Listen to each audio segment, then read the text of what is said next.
Hello everybody, it's Peaky Blinders time. Come on, let's see what happens today. So actually first, let me do a quick recap because season 4 so far has had so many different plot lines. I kind of want to go through the main ones that I've noticed right now. Although the family are together, they're not aligned at all. And that's creating a whole bunch of fractures and cracks that you can begin to see forming. At the end we saw there that Pole met with Luca and is sort of willing to rat Tommy out. Is she actually turning on him and the family, or is she actually protecting the family? She's probably doing it for Michael because she loves him dearly. You've got this really sweet element of all this with Arthur where he's sort of realising that there's people that want to keep him safe, Polly and Linda being the main two there. They're trying to keep him out of this. They know he's too volatile to cope with whatever the Changrattas want to do to him. But the problem is he's feeling so much guilt because of John. You know, he was the one that shot Luca's father. He feels he's the sort of trigger of all this. The problem is they want Aberama Gold or someone else alike to do that hit. Then there was this other bit of it all that links around Jesse Eden, the factory strike. Tommy, for me at this point, he's realising that he's sort of part of like a establishment. I mean, he's not part of the poverty community, really, is he? He's someone who's very wealthy, he's in a much more established place. His own workers are turning on him, people around him are turning on him. He's got everything financially, and yet he actually has far less than he did in season 1 in terms of alliances, trust, all that kind of stuff. So I think that shot of him where he stood there alone on the sort of mezzanine floor whilst everybody walks out to go on strike, I think is just showing that everybody's turning on him, they're sort of turning their back on him. Also that dynamic there with Jesse Eden, you know, she shows the photo to him, he sort of realises that, you know, he went there to manipulate her and she manipulated him. He knows what he's up against now with her, and I don't think she's going to be as much of a pushover as he thought she was going to be. So you've got the growing tensions at the factories and this whole Jesse Eden story that's developing. Family is together but very much apart in other ways. Pole possibly ratting out Tommy and, you know, she says leave everyone else but take Tommy. So she's doing that probably to protect the family. You've got this whole possible line of Ada being involved with the sort of Communist Party and there's people from London trying to hunt her down. We still don't know where that's going to go. Let's today go into episode 4. Let's figure out what's going to happen next and enjoy the ride, shall we? Here is Peaky Blinders, season 4, episode 4. Oh. Have we... Good morning, Mrs. Ross. She the one who lost her son? Number 6. Thank you for seeing me, Mr. Shelby. I know how busy you are. How can I help you? Well, you see, tomorrow would have been my son's 21st birthday. And I'm having a bit of a thing, just sandwiches and beer and looking at old photos. I thought I would invite your brother, Arthur. A gesture of what, Mrs. Ross? Not exactly forgiveness. Something like that. No, but she's been talking to the Italians. And also it's a way of saying thank you No, it's to the not. Shelby family for helping me and my children get by since the death of my husband. It's very kind of you. It's very kind of you. Well, I will let Arthur know. It'll be at my house at midday. He should come at midday. Your house midday, so all right. She's the one that's been talking to the Italians. It ought to be Arthur. Come on, Tommy, you can figure that out. Goodbye, Mrs. Ross.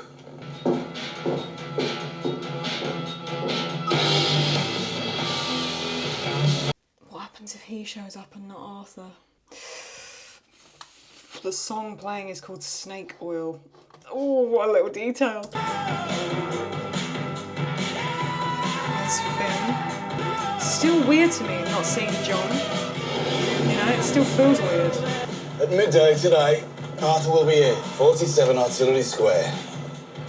Like a goat, tied up for the fucking tiger, eh, Arthur? Yeah, right. Dear Lord, forgive me. But vengeance is forthcoming. And long overdue. Right, there are 2 ways into Artillery Square. One here, the towpath, and here, Navigation Street. Finn, take a rifle. Come on, Give me Finn. here, Finn, covering the towpath. Johnny and I will set up here as hawkers selling stolen pork. When you get the signal from me, then I can open fire. From you, right? Yep, I'll be here in the window overlooking. But these men coming for my brother, believing him to be unarmed and unprotected. So this is my fucking business. Arthur, let's go. No, but Polly's already made the deal. Alive, soldier.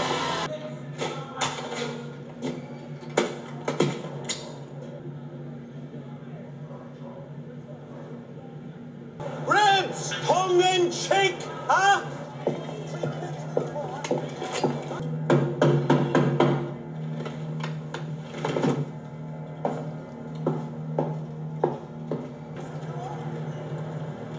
Mr. Shelby, I'm glad you could come. Thank you for the invitation. Don't allow firearms in the house. Good thing I'm not carrying a firearm then, ain't it? Message, Ross. Do you mind if I check? Come in. Tension on this. Dear Jesus. I'm holding my breath.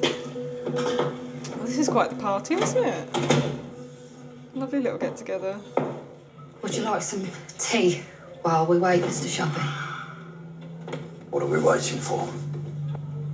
The other guests.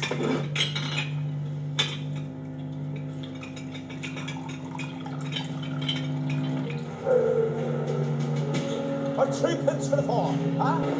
Is that one now?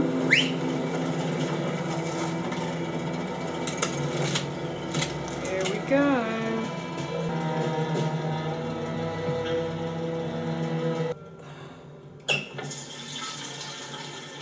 Can make me jump as well. Ah, where are these other guests? They will be here very soon. But in the meantime, there are some things I want to say. I've heard stories that you have welcomed Jesus into your life. I have indeed. God.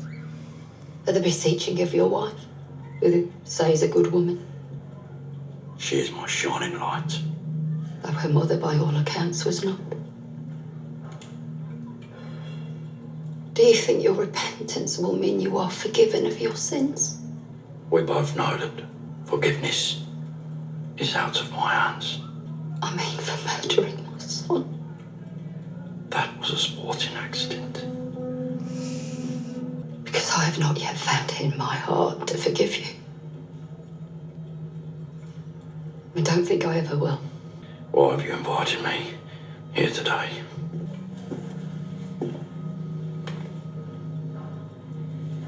Off you go now.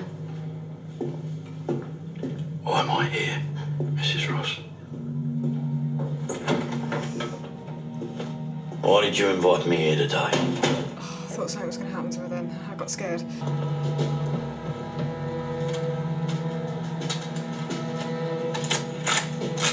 Come on, Finn.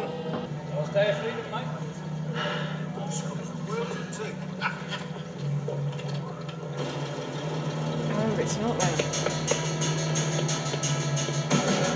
Oh, she's waving the white flag.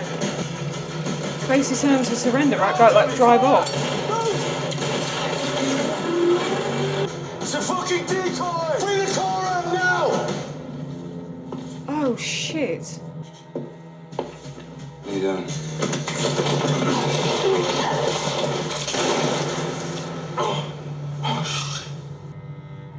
Oh, no. Oh, no.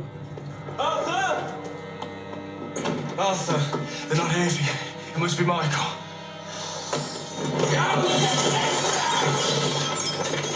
Set me on fire. Oh, my God. Oh no. Arthur, you need to get to the hospital now.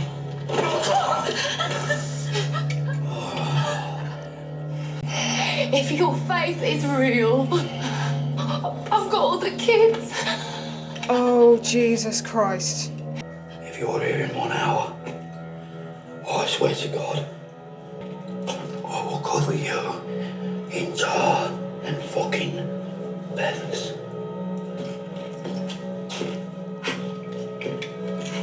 Come on, Finn, let's go. Jesus Christ. Oh dear, oh dear. Oh no, no, no, no, no, no, no, no, no, no, no, no, no, no.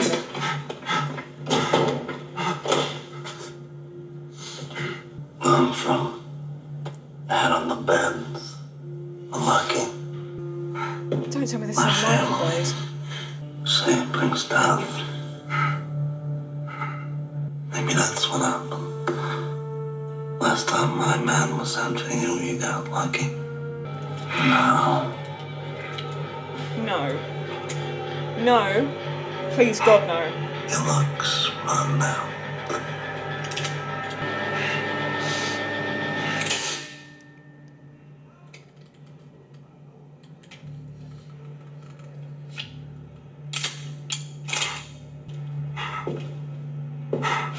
What?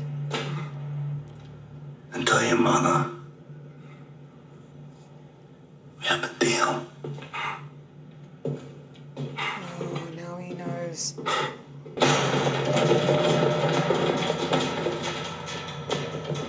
Jesus.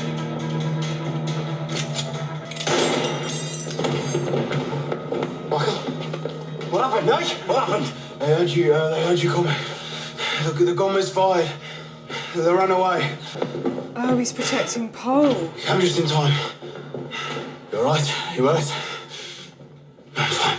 Oh, he's protecting Paul.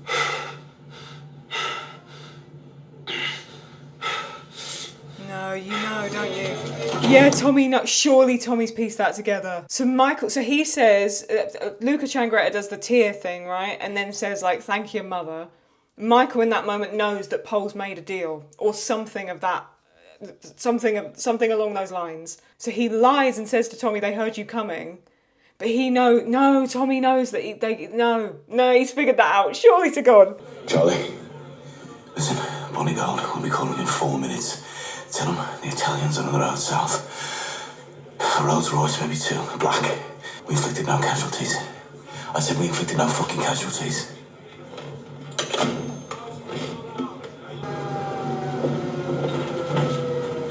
Ma che cosa? Sembra che ci sia un ostacolo, signor Changretta. There's been an accident. Why don't you move it out of the way? I said, why don't you clear it so that we can get past? What's that accent? We're Americans. We're here on business, so... Well, you're gonna have to wait. Jesus Christ. We waited for you fucking Yanks until 1918. Oh, not now. It'll be clear in 20 minutes, all right? Yeah, all right. Thank you, officer. Big fucking hell. 1918, ma che minchia sta dicendo? The war. Talking about the war. Yeah, Everything here is about the war. it is. Now, come on, let's go move it ourselves, fucking idiots. Is this all part of the plan? I'd love to know where they get all these old cars from. They're brilliant. What's this? Whose wagon is that? They're gypsies. Tribe of fucking gypsies. I said it'd be clear in 20 minutes. Let's go. We'll find another way out of here. Get us the fuck out of here. No, they took out the driver. Come on, fucking move. Right, you fucking move. Yeah, they've slit his neck. How the hell did they manage to do that in that time? Put the guns down! Put the guns down!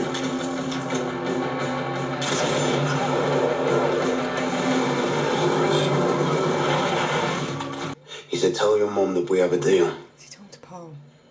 What deal? Here we go. Here Just we be you go. and me going to Australia, Michael. Think about that. What deal, Mum? What deal did you make with Luca Changretta?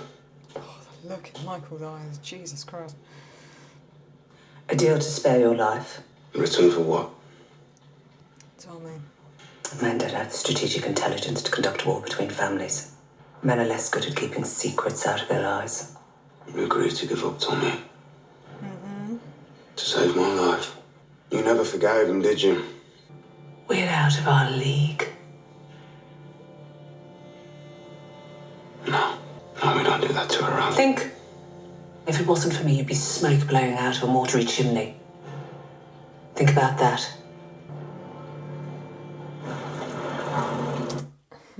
That's really interesting. Michael said we don't do that to our own. It's almost like their characters have swapped, isn't it? It's almost like Paul has got more of the character and energy of Michael a couple of seasons ago. And Michael is now more like Paul was a couple of seasons ago. It's like they've flipped. We don't do that to our own. He's lost all respect for her. The first time was when he knows that she slept with Campbell. slept with is a loose term, really. It was non-consensual, let's look at it one way or another, but he lost respect for her there, and I think he's lost it again. I don't think he trusts her at all now. He ain't going to Australia, I don't think, Paul. Sorry. Two. We killed two. You also shot a copper. Shot in the arm, with purpose. There's a copper on the floor, the Stratford constabularies swarm all over it. The copper's alive. Got a description of the Italians. The Italians would be forced underground. We're gypsies. We were already underground. I quite like Abraham Gold. I think it's quite cool, actually. Maybe you've been pushing pieces of paper around too long. Lucas Jagressa got away. You let him get away. When our paths cross, I won't be so careless. And when will your paths cross? Soon.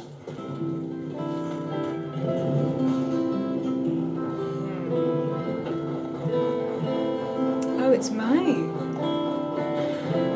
I hope your insistence that I take a boat rather than a cab from the station was purely for your own amusement. No, for the avoidance of death or kidnap. By boat, you get to see the nicer parts of a city. Good morning, Lady Carlton. I'm not a lady. Too right, you're not. Shoeing, stabling, feed, 2 hours a day in the gallops. Did you think of a name? Yes. Dangerous. Dangerous, eh? A horse called Dangerous won the Epsom Derby in 1833, so I stole the name. I thought you'd approve. You should visit her. If I leave Smallheath, I'll be shot dead. Well, the good news is your horse is the fastest filly that I've ever ridden. These are her registration papers. Ready for your signature. So is this why you came here? All this way in person? For my fucking signature? You've lost your wife. And now your brother too. I thought it would make you different. But it doesn't seem to change you. Nothing seems to change you. I think the war. The end-of-year accounts for the Grace Shelby Institute, Mr. Shelby. Beg your pardon, madam. Already signed up for those, Lizzie. What do you think of his shirt? He's having them made in London. Not sure about them. All right, Lizzie, thank you. But you know, sometimes he sees something glamorous and expensive. He just can't resist it. He's so weak. Speaking of the Grace Shelby Foundation, I'd like to make a donation. I'll leave it blank. You can decide how much, Mr. Shelby. Then perhaps Lizzie can pop to the bank and pay it in for me. Yeah, that'll be all, Lizzie, thank you. Oh, poor Lizzie. Oh, no. Drink? No, thank you. Did you pack an overnight bag? No. Pity. Why? Well, because 25 minutes ago, the Birmingham branch of the Train Drivers Union called a wildcat strike in support of the coal miners. No trains to London till tomorrow. It wasn't in any of the papers. That's why they call it a wildcat. No one knows. Apart from you, of course. Your city. So where will I stay in your city? I'll be free at 4. I can meet you then. Meet and do what? I'll pour you some gin from my father's recipe, distilled for the eradication of seemingly incurable sadness. Could have put that on the label. I'll book myself a room. Already done. The Midland is sweet. Stay there myself sometimes. Sometimes it's where you stay. But not tonight, I would say. Well, since I'm stuck here, maybe I should try your gin. Okay. 4 o'clock then. Where? I'll find you. I will say, as much as I like Lizzie, I do feel May is a better pairing for him, to be honest. She matches him, whereas poor Lizzie just sort of has to go along with everything a bit. Wasn't expecting May to show back up though, good lord. The fuck is that about Lizzie, eh? Have a guess. You know what? I can't even guess anymore. I'll be back at 4. Why, she's still here! Something to do with the coal miners, apparently. Oh, today's your lucky day, sir. Give me 3 to 1 on raging robbers. Come on, gents, get your bets, son. Look at Linda. Worked her way right in there. Smallheath 552. Mrs. Gray, I wanted to illustrate to you that at any time we can reach your son. And we will kill your son if you do not deliver Tommy Shelby as you promised. You just tell us where and when, and we'll do the rest.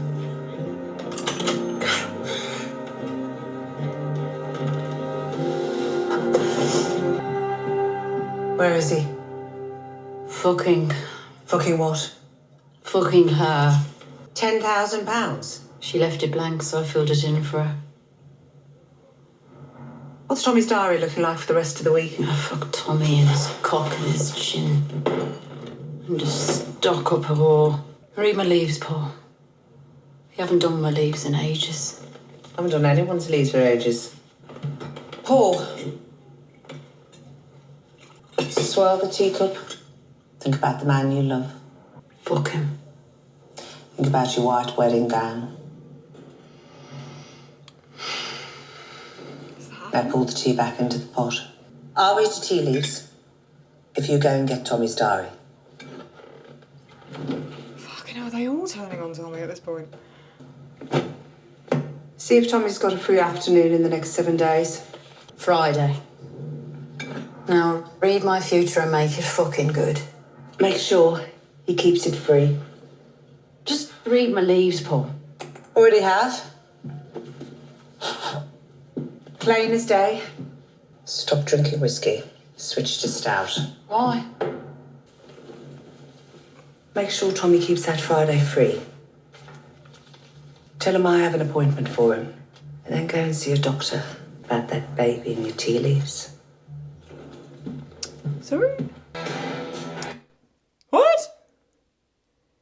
She's pregnant. Oh no, not another one. Not another Shelby. Oh no. No. Oh god. They're popping out more of them. So he had Charlie with Grace, and then he'd be having another one with Lizzie.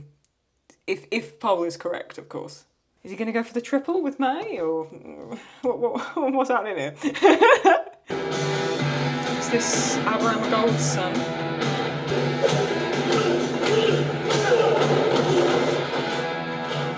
You know, at the fucking fairground now, son. Get down and skip me 200 for taking the piss out of a fine fighter. So what do you say, Mr. Maine? Works hard, he's game. Right now his left hand is just good for wanking. You don't have to earn your money. We're paying you anyway. Is he ready? Is he even registered? I put him down as a welterweight, Midlands Division, amateur turning pro. Just need your counter signature. Look like I'm going to say no to you boys. Just tell us. Is he ready? In 30 years, I've never seen a raw boy so ready. So who am I fighting first, Mr. Shelby? When you step in the ring, Bonnie, who do you see across the canvas, eh? I see myself, 40 years old, having done fuck all except tramping the lanes. See my life wasted. I won't let it happen. Me, I'm going to be a champion. I'm gonna go for Boogie's good. Do you with Callis from the John? Fast out of Camden Town. Boy's name is Goliath. Goliath? That little remark he made there was almost against his own dad. Wasn't it? It's a bit backhanded, that. Curly! Said he's had a meeting. I was wondering, do you have any boots that I could borrow? Why do you need boots? Well, no one here will speak to me, so I thought I'd take a walk by the canal. Is he really making gin? He's going mad cooped up here is what he is. Like a wasp in a beer glass. You look a bit funny in these, I think. Thank you, Curly. I think I would die for you. You're going to take a walk along the canal. You'll also need this. Are you serious? Yeah. With any sense, Mrs. Carlton, you'd get out of here now. Curly can sail you to Snow Hill Station, hidden in the coal sacks. I said I would wait. The man you're waiting for doesn't exist. Why are you waiting for the man who doesn't exist? Would you like to try some of his gin? Oh, Curly, you're so adorable. Curly's up there in my favourite characters of the show, by the way. Strikers blocked the Coventry Road. Where were the police? They were busy. Apparently there was a report of armed men in the Small Heath area. And there was a murder at the Summer Lane Hospital. And something happening on the Stratford Road. Yeah. The strikers threatened the men's families. They said come the revolution, their names would be on a list. Like in Russia. And the buses turned round? Yes. They turned round. Factories are shut. Mines are shut. Coal's running out. Did you ever consider the possibility that the communists might win? And you and me, traitors to our class, will be put up against a wall and shot. Consider all possibilities. But Mr. Devlin, I'm not a traitor to my class. Small Heath 451. I am just an extreme example of what a working man can achieve. Yeah. No, Ada. It's me. I need your help. Eden. 4 o'clock. Is it? What do you think? Oh, nice. A little sweet. I've heard not sweet enough. Come and see. Jesus. My God, Tommy. What is this, a hobby? I don't think he does I don't really have time for hobbies. I don't think he does anything for hobbies. This is more of a place where I was trying things out. I decided I'm not going to be stuck here in Small Heath. I might as well do something useful. Less of a hobby, more of a venture. Yeah, you ain't got enough of those. Since the start of Prohibition, I've been sending single malt, Scotch whiskey, to Boston, to Halifax, Nova Scotia, hidden in crates of car parts. And in this modern age, American women drink as much booze as the men. And women, apparently, prefer gin. So with the help of a friend of mine in Camden Town, I set up my own source of supply. Junipers, potatoes, sugar and water, all turned into US dollars. Oh, Alfie helped you with this, did he? When we're up and running, we'll produce over 200 gallons a week. Jesus. I need to get my recipe right.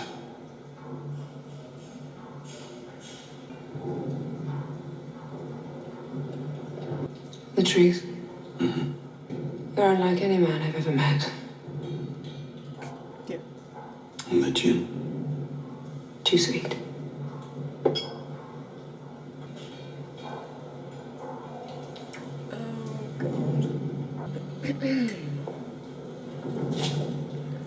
Said he'd booked a room.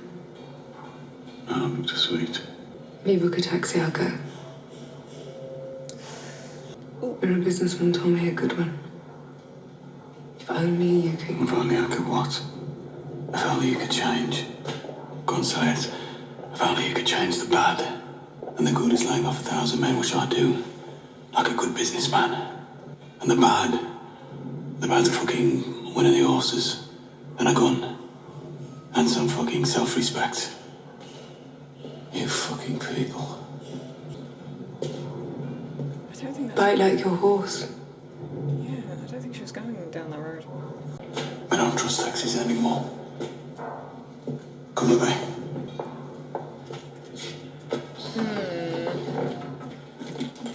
I'm Switzer. Jesus Christ. Place for you to bring women back. Bring your mates. Mrs. Ross's Play place. games, gamble, cards. It's Artillery Square. Place is full of Fucking communists, Alfred. strikers.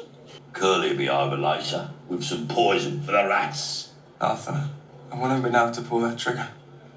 I know I wouldn't. They would have just walked past. I'm not John. No, I'm not. All right, brother. I know you're not. No. It's God who pulls that fucking trigger anyway. We don't get to decide who lives and who dies, Finn. Not us.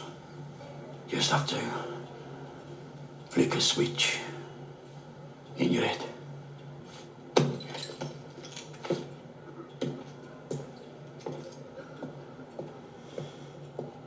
He don't want to be part of this, does he? I don't think Finn is cut out for this at all. I don't know if any of the Shelby brothers are truly cut out for any of this, but Finn definitely isn't. I don't know how I feel about this. I mean, the show I love, obviously. I mean, within it, like Finn, I don't know how I feel about what Tommy's doing here. I mean, he's worse than me with creative ideas. He started making gin, for fuck's sake. It's one thing after another, isn't it? There's no stopping him at this point. I don't know if that's doing right by things anymore. He's got himself involved, hasn't he? That's the issue. He's got himself involved. There's no backing out. He's just got to find ways to keep his family alive and keep making money, because by making money they can afford to protect themselves, you know? It's interesting as well, May's sort of rejected him there. I think she's the best fit for him, even though I don't necessarily want her to end up with him. But I think she is the best fit for him. She's the only one willing to go back at him a bit. But I don't know if that's because she's just more educated. You can't incentivise May because she's already got money and status of her own. She's got her own thing. So it doesn't impress her like it would probably impress Lizzie or even Grace, you know? Charlie said it wasn't safe to walk by the canal. Yeah, he's right. Italians north and south, he said. Nah, it's mostly chances. Local kids. Here's your carriage. You can catch the 7:15 train. I thought there was a strike. Gave me that idea. My God. Oh, you lied. I know. Bad, I can't help. Normally I get my own way. Losing occasionally makes me worse.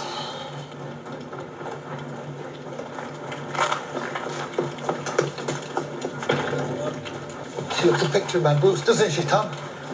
Walk her to the train, Curly. Not a minute on the day. This talk of national austerity, this talk of tightening our belts must be met with resolute certainty. We are not shoulder to shoulder with the coal miners, dock workers, railwaymen and steel workers. We will stand united. Jessie Eden? Yes? I'd like to buy you a drink. I'm afraid the pubs around here don't allow unaccompanied female drinkers. I'm sure we'll be fine. They do for a show. I know you from somewhere. I'm Ada Thorne, formerly Shelby. I've a settlement proposition that my brother's too arrogant and proud to offer you in person. Sorry, ladies, we don't... Don't what? It's all right. I'm sorry, I didn't... What are you drinking, ladies? That's what you're supposed to say. Yes. Sorry. Beer, pint. And a whiskey on ice. I'm afraid we don't have ice. Next time, make sure you have ice. This pub's come to our attention for its lack of ice. Jesus Christ. There's more than one way to achieve equality. Before you begin to congratulate yourself, I'm not impressed with your power to terrify people. Whereas I am impressed by your ability to stand up in front of an audience and speak. I was never able to do it. I've heard people talk about you. You used to advocate armed revolution. Shelby Company Limited is prepared to offer parity for male and female workers across all the factories in our ownership and withdraw the pay cut for men. In return for what? Yeah, what's the deal? In return for something very unusual. Which is? Very typical of my brother. Which is? What does he want? He wants to talk about socialism and revolution. God, he's serious. My brother's a bookmaker. Bookmakers hedge their bets. Sometimes long shots come in. And because we emptied his buses today, he thinks we are among the runners and riders. Beneath it all, my brother's a very rational man. Beneath all what?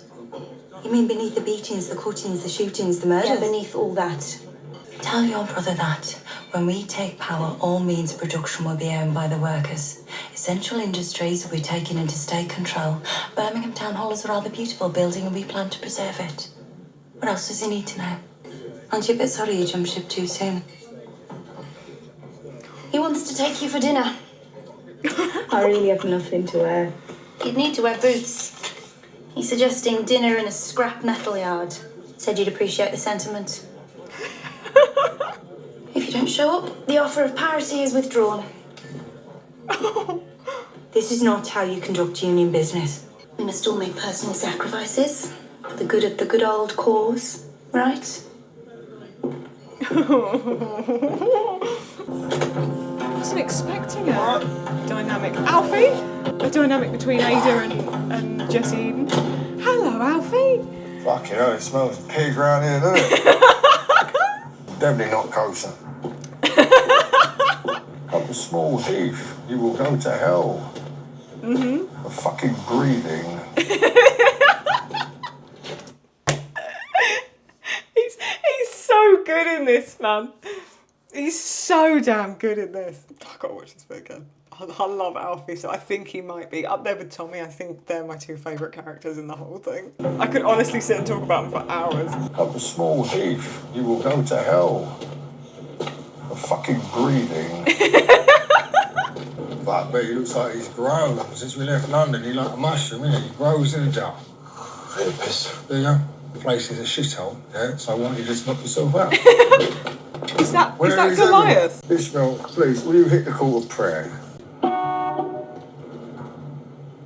Or hit it. Thank you, thank you.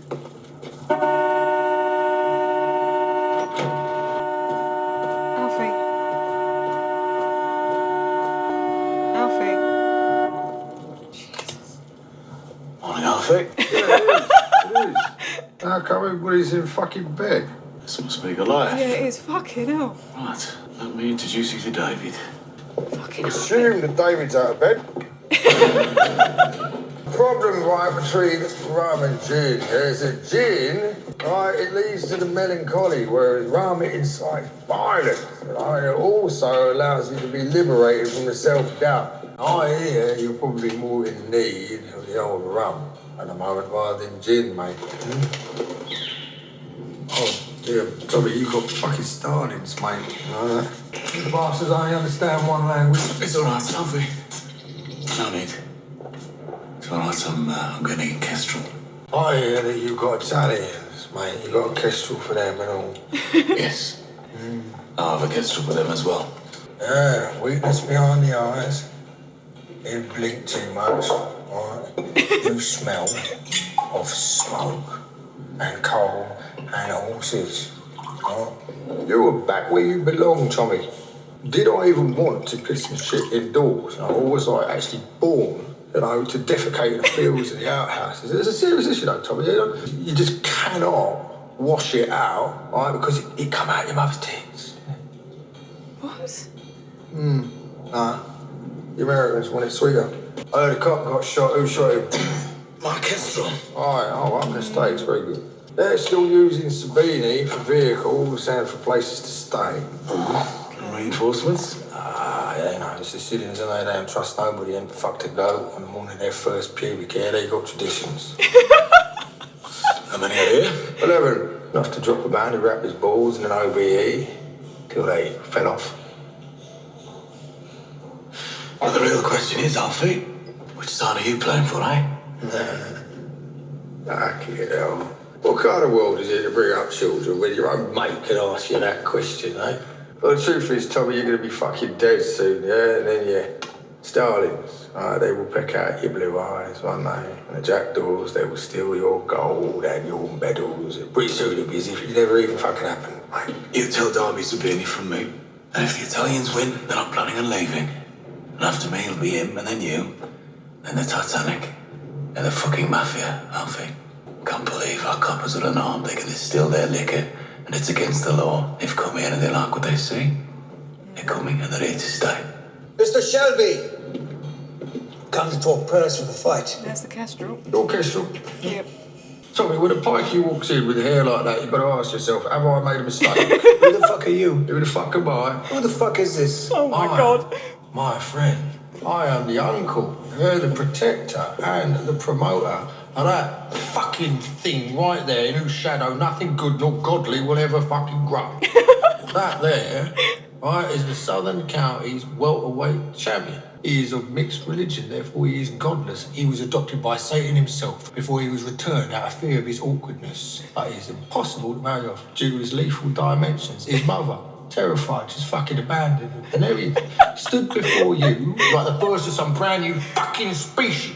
Any man that you put before him, right, it'd be like entering a fucking threshing machine, mate. Now, will you offer your son?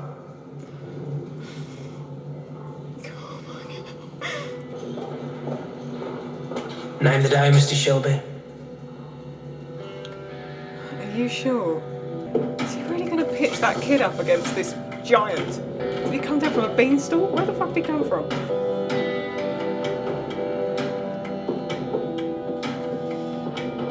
Friday the 5th of February. Brace yourselves for that one. So you finished for the weekend, Tommy? Yeah. Your mother wants me to go to the foundation. Prize giving. Just you? Just me. Why? No reason. No reason. Figure it out, please. Bye, Michael. Tommy? Yeah? Have a good weekend. Come on.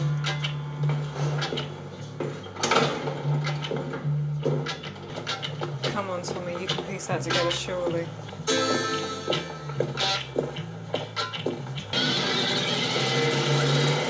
Oh dear. Oh my god. Oh, she was there all along. Oh my god. Oh, and I can't watch the next episode right now. Oh, no, no. Why do I always do this? Why do I always do this? Oh, I can't watch the next bit. Ah! Has Tommy figured that out at the end there? Does he realise he's the one being hunted, not the whole family? I don't know, I think he has. I think he can recognise that there. Or maybe just an inkling. Slight little bit of understanding of it, I think. Michael sort of feels for Tommy. I think he loves Pole because that's his like birth mother. But I think he idolises Tommy. And I think if anything, he'd probably pick Tommy over Pole, I think. I think there he was trying to warn him. Okay, what else has happened here? Right, hang on, let me just go through it. Alfie's back. I'm so happy. I love Alfie, man. He's so funny as a character. He's just brilliant. It's so well portrayed. So Alfie was back. There is a deal to be done with Jesse Eden. Basically, he will sort out the pay issues, basically get her off his back. In return, what he wants is a meeting with her, a dinner, but to discuss things like the revolution and the changing of things. So what could that possibly lead to? A partnership? Is that what he's almost asking for there? May, there's so much that's happened in this episode. May rejected Tommy. She's not interested, which I find within itself interesting. Yeah, she doesn't want that life. I think she pities Tommy, but she doesn't love him. And I think Lizzie loves him but doesn't pity him, actually. I think they're almost opposites of each other. That whole bit at the beginning, I always forgot that happened with Arthur. Arthur almost was the decoy there. Instead, Luca went after Michael. Almost to tease them, to sort of torture them a little bit. They like that psychological element to it all in terms of the hits and stuff. And then Friday the 5th of February is going to be the day for the hit. When Lizzie opened the book and it opened to that, is that because that was the day? I'm wondering if they're just following him so they could do something in the afternoon, perhaps. But Tommy's smart, surely he'll notice, surely he will. I can't believe Pole has actually ratted him out though. I wasn't sure if it was part of a plan, but it doesn't seem to be, does it? She actually has just turned on him. Whew, what's going to happen here? We've got to work out more what's going to happen here with Jesse Eden and a possible truce, a possible settlement of some kind. Tommy's being chased down by Luca and his men. Pole's looking on from the sidelines. And then we've got this whole boxing kerfuffle with Bonnie and big old tree stump Goliath, with Alfie involved in it all. Very exciting stuff. Right, let's brace ourselves for that, shall we? If you did enjoy this, do give it a thumbs up. Always helps me out. Subscribe, put notifications on. That way you won't miss anything. And I'll see you next time. Take very good care of yourself. If you, by any chance, happen to be driving across a bridge and there is a bunch of vegetables that fell over in the road, don't get out of the car. And I'll see you next time. Toodles!